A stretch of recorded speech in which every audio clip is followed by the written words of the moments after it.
All great movements start with a righteous cause. Then over time, they start getting tainted, jaded. They lose their way. Take the civil rights movement, for instance. It was born out of raw injustice. People were being treated like second class citizens because of the color of their skin. The response? Marches, sit ins, and relentless demand for equality. The mission was clear: justice, fairness, and the end of discrimination. As time passed, some folks started stretching the movement out like a old pair of underwear, slapping its name on any new grievance just to stay relevant.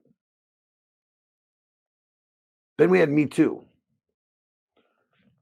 At first, it was about exposing powerful creeps who was abusing their status to dodge accountability. Sounds good, right? Nobody outside of the actual creeps was against holding abusers accountable. But somewhere in between Weinstein and canceling dudes over awkward flirting, the whole due process thing got thrown out. Suddenly, allegations became gospel. Careers got nuked over text messages. Men started treating the workplace interaction like they were defusing a bomb. And now, well, the red pill, which started off as a wake up call for men, turned into a full blown doomsday cult. At first, it made sense. You know, men were getting screwed in divorce court, lied to about what women actually want, and force fed this blue haired feminist propaganda.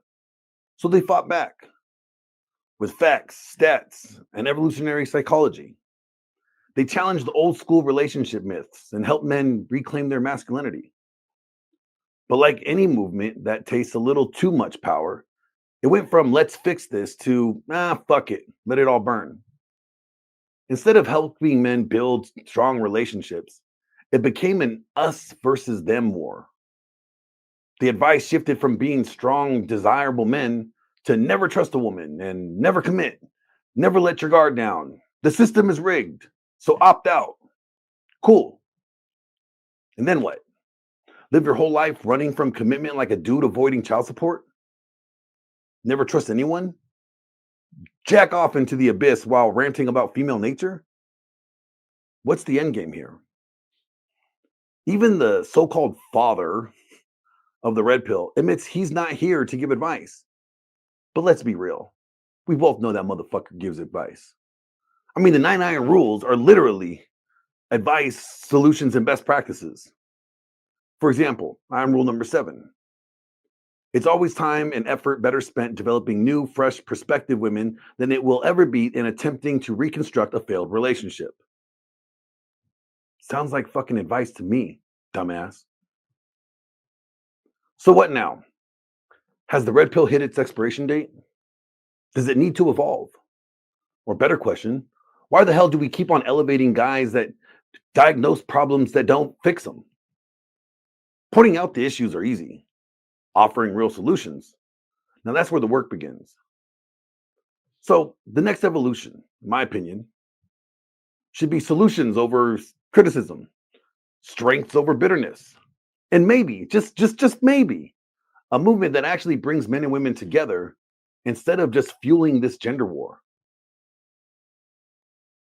What should it be? What should it evolve to? Well, let me tell you.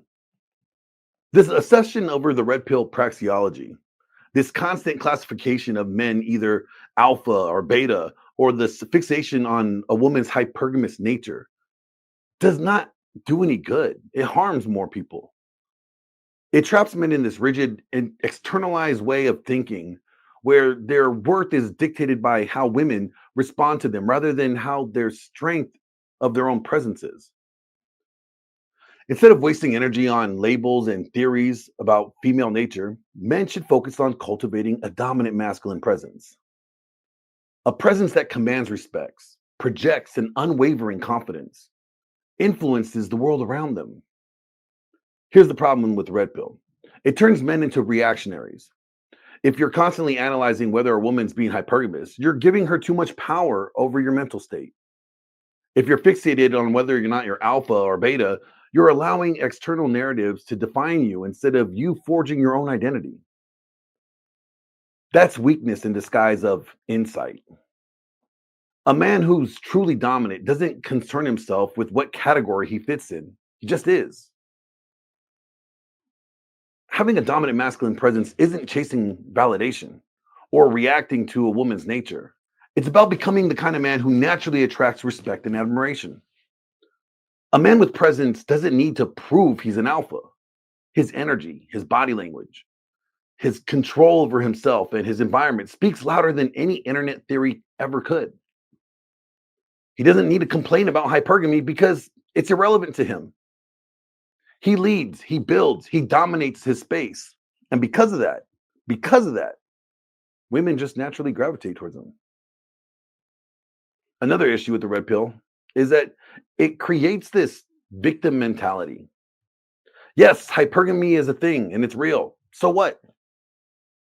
A strong man doesn't need to whine about it. He moves in a way that makes him the most valuable option for any woman who enters his world. And if she isn't aligning with his vision, he doesn't cry about it. He just moves on, walks away without hesitation. Look, the key difference between the red pill and having a dominant masculine presence is that one is reactive while the other one is proactive.